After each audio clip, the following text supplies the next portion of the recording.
Hi everyone, this is Dan here. Now this week is going to be a slightly different video because I wanted to share my thoughts and first impressions of a new bike I've just bought.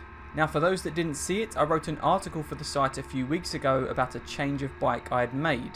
Basically I decided to sell my Honda Fireblade track bike and buy a 2014 Triumph Street RRR. In that article I went over my reasons for the change, but it largely came down to the flexibility the bike will give me to be able to get back onto the road while still being able to carve up the track when the time comes. I also just generally like change, and I also like to take less common paths for most things I do, so I was eager to try something a little different. Anyway, for more of why I made the change, you can check out that article, which you can find a link for in the description down below. Okay, so last week was the first chance I had to try the bike out on the track. My testing ground was Brands Hatch Indy Circuit. Now before the track day I didn't really do much to the bike. I did take it down to T3 Racing in Kent where I asked the guys to flash the ECU because I'd put the stock exhaust back on, but more importantly than that I asked the guys to put a base chassis setting into the bike knowing that I was going to be riding it on the track. The previous owner was a petite woman, so the bike was set up a little soft even compared to road settings. In terms of what they did, the guys at T3 Racing basically went a couple of clicks past stock on the damping settings to firm things up, and they also set the sag to sit in a better range for me. So with all of that done and the bike ready for the track, it was time to get out and ride.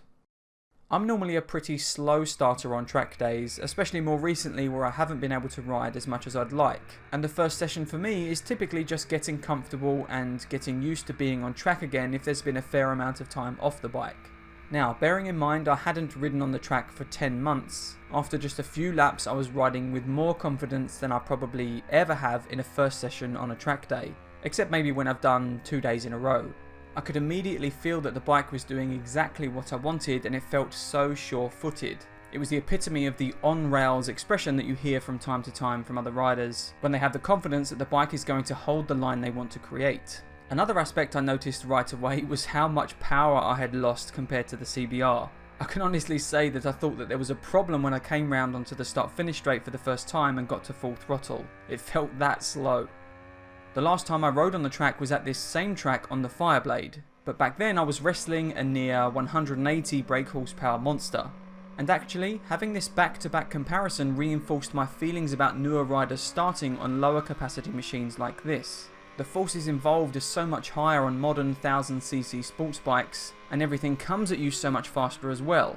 And it creates another big challenge that the rider has to overcome, all while trying to learn how to ride the track in the first place.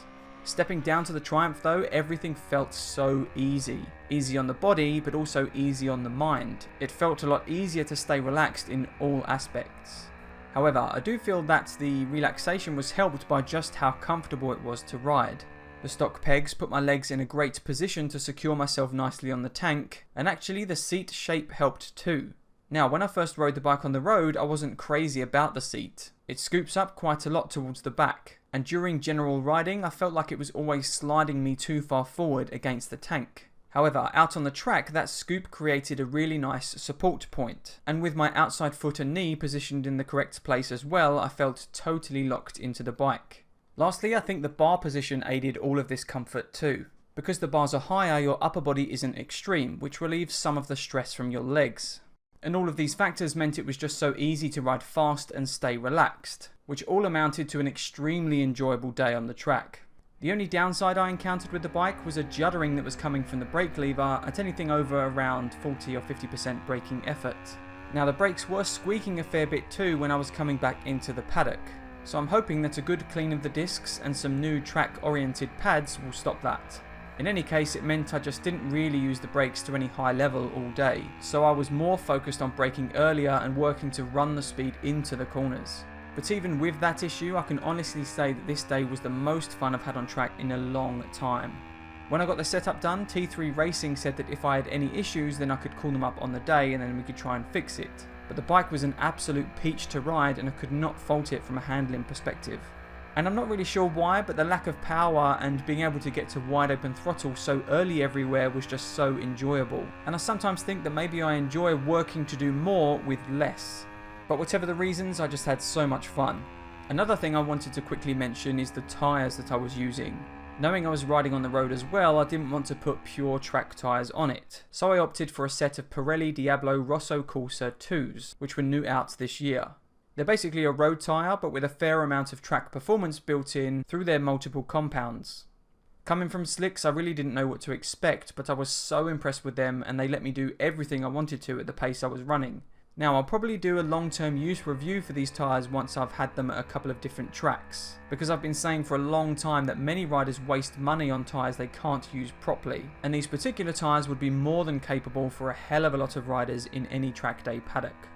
Okay, that's about all I wanted to share on this. Now, I apologise if you were expecting more guides and tips this week, but I had such a good time on this bike, I just wanted to share my thoughts on it.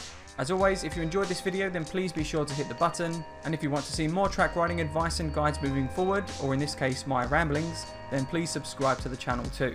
Outside of that, I'll see you in the next one.